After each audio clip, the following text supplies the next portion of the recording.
This is Professor Beth Reese, and this is part 2 of the lecture on Charles Dickens' childhood trauma and its effect on Oliver Twist. So, for some authors, writing about childhood traumas the way that Dickens did might have been a healing, cathartic experience.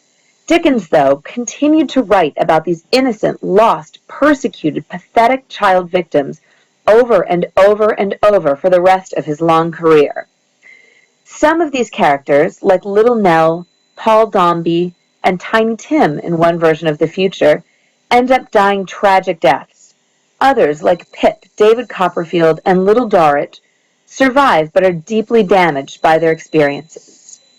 It doesn't take Dr. Freud to explain that Charles Dickens had serious lifelong issues stemming from his childhood traumatic experience. And despite his massive fame, success, and wealth, he only grew more and more obsessive about his unhappy childhood over time.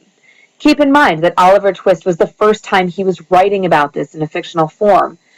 He continued to write about these characters who were suffering over and over and over throughout his career.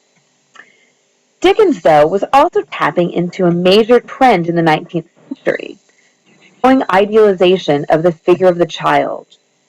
Under the influence of the philosophy of Jean-Jacques Rousseau and the writings of romanticists such as William Blake and William Wordsworth, children came to be celebrated for their innate innocence, honesty, and special form of intuitive knowledge.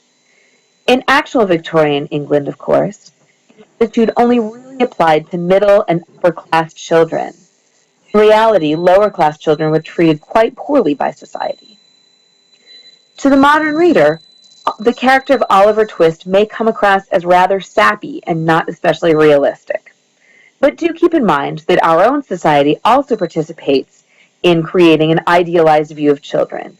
It just looks different than the Victorians. For example, consider Harry Potter, literary descendant of Oliver Twist. They're both orphans, raised by cruel, uncaring adults.